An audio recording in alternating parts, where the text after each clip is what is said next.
ಸ್ನೇಹಿತರೆ, ಕನ್ನಡದಲ್ಲಿ ಮಾಹಿತಿ ಯೂಟ್ಯೂಬ್ ಚಾನಲ್ಗೆ ತಮ್ಮೆಲ್ಲರಿಗೂ ಸ್ವಾಗತ. ಇನ್ನೂ ಯಾರು ನಮ್ಮ ಚಾನಲ್ನ ಸಬ್ಸ್ಕ್ರೈಬ್ ಮಾಡ್ಕೊಂಡಿಲ್ಲ ಅಂಥವ್ರು ಸಬ್ಸ್ಕ್ರೈಬ್ ಮಾಡ್ಕೊಳ್ಳಿ. ಸೊ ಇದರಿಂದ ನಿಮಗೆ ವಿಡಿಯೋ ನೋಟಿಫಿಕೇಶನ್ ಬರುತ್ತದೆ. ಪ್ರತಿಭಾನ್ವಿತ ವಿದ್ಯಾರ್ಥಿಗಳಿಗೆ ಒಂದು ಧನ ಸಹಾಯವಾಗಲಿ ಶೈಕ್ಷಣಿಕ ವರ್ಷಕ್ಕೆ ಅಂತ ಹೇಳಿ ಒಂದು ವಿದ್ಯಾಪೋಷಕ ಸಂಸ್ಥೆ ಕಡೆಯಿಂದ ಮೆರಿಟ್ ಅಲ್ಲಿ ಬಂದವರಿಗೆ ಪ್ರತಿ ವರ್ಷನೂ ಕೂಡ ಒಂದು ಧನ ಸಹಾಯವನ್ನ ಮಾಡುತ್ತಾ ಬಂದಿದೆ ವಿದ್ಯಾಪೋಷಕ ಸಂಸ್ಥೆ. ಈ ವರ್ಷ 2024 ಮತ್ತು 25ರಲ್ಲೂ ಕೂಡ ಧನ ಸಹಾಯವಾಗಲಿ ಅಂತೇಳಿ SSLCಯಲ್ಲಿ 80%ಕ್ಕಿಂತ ಮೇಲೆ ಬಂದವರಿಗೆ, ಅಂದರೆ 80%ಗಿಂತ ಜಾಸ್ತಿ ಆಗಿ ಮೆರಿಟಲ್ ಬಂದವ್ರಿಗೆ, ಒಂದು ಈಗಾಗಲೇ PUCನ ತೆಗೆದುಕೊಂಡವ್ರಿಗೆ, PUC ಫಸ್ಟ್ ಇಯರ್ದಲ್ಲಿ ಕಾಮರ್ಸು ಅಥವಾ ಆರ್ಟ್ಸಲ್ಲಿ ನೀವೇನಾದರೂ ಕಲಿತಿದ್ದೀರಲ್ವ, ಇವರು ಅರ್ಹರು ಅಂತ ಹೇಳ್ಬೋದು.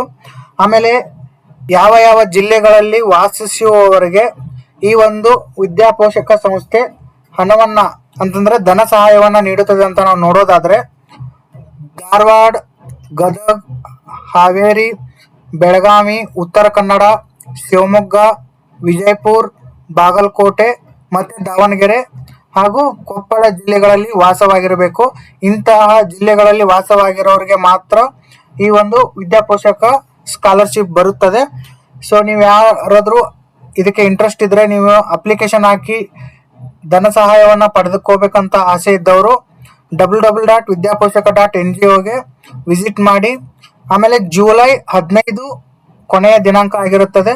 ಸೊ ನೀವು ಇದನ್ನ ಅಪ್ಲಿಕೇಶನ್ ಈ ವೆಬ್ಸೈಟಲ್ಲಿ ಹಾಕಿ ಮೆರಿಟ್ ಮೇಲೆ ನಿಮಗೆ ಒಂದು ಸ್ಕಾಲರ್ಶಿಪ್ ಬರುತ್ತದೆ.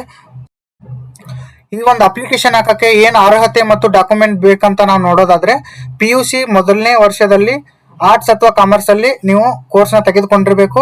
ಆಮೇಲೆ SSLCಯಲ್ಲಿ 85ಕ್ಕಿಂತ ಜಾಸ್ತಿ ಮಾಡಿರಬೇಕು. ನೆಕ್ಸ್ಟ್ ಡಾಕ್ಯುಮೆಂಟ್ಸ್ ಏನೇನು ಬೇಕಂತ ನಾವು ನೋಡೋದಾದ್ರೆ, SSLC ಪಾಸ್ ಆಗಿದ ಒಂದು ಪ್ರತಿ ಬೇಕು. ನೆಕ್ಸ್ಟ್ ನಿಮ್ಮ ಮನೆ ವಿದ್ಯುತ್ ಬಿಲ್ ಬೇಕಾಗುತ್ತದೆ. ಆಮೇಲೆ ನಿಮ್ಮ ಕುಟುಂಬದ ಪಡಿತರ ಚೀಟಿ ಬೇಕಾಗುತ್ತದೆ. ಆಮೇಲೆ ಕುಟುಂಬದ ಆದಾಯ ಪ್ರಮಾಣ ಪತ್ರದ ಫೋಟೋ ಬೇಕಾಗುತ್ತದೆ. ನೆಕ್ಸ್ಟ್ ನಿಮ್ಮ ಮನೆ ಮುಂದೆ ಕುಟುಂಬದ ಸದಸ್ಯರ ಒಂದಿಗಿನ ಭಾವಚಿತ್ರ ಬೇಕಾಗ್ತದೆ. ನೀವು ನಿಮ್ಮ ಮನೆ ಮುಂದೆ ನಿಂತು ಒಂದು ಫೋಟೋ ತೆಗೆದುಕೊಂಡು ಅದನ್ನ ಪ್ರಿಂಟ್ ತೆಗೆಸ್ಕೊಳ್ಬೇಕಾಗ್ತದೆ. ನೆಕ್ಸ್ಟ್ ನಿಮ್ಮ ಮನೆಯ ಹೊರಗಿನ ಮತ್ತು ಒಳಗಿನ ಒಂದು ವಿಡಿಯೋ ರೆಕಾರ್ಡ್ ಬೇಕಾಗುತ್ತದೆ. ಅದನ್ನು ಕೂಡ ನೀವು ಇಲ್ಲಿ ಸಬ್ಮಿಟ್ ಮಾಡಬೇಕಾಗ್ತದೆ. ಸೊ ನೆಕ್ಸ್ಟ್ ವಿಡಿಯೋದಲ್ಲಿ ನಾವು ಹೇಗೆ ಅಪ್ಲೈ ಮಾಡೋದಂತ ತಿಳಿಸ್ಕೊಡ್ತೀನಿ. ಇದೇ ತರನಾದಂಥ ಕಂಟೆಂಟ್ಗೆ ನಮ್ಮ ಚಾನಲ್ನ ಸಬ್ಸ್ಕ್ರೈಬ್ ಮಾಡ್ಕೊಳ್ಳಿ. ಧನ್ಯವಾದ.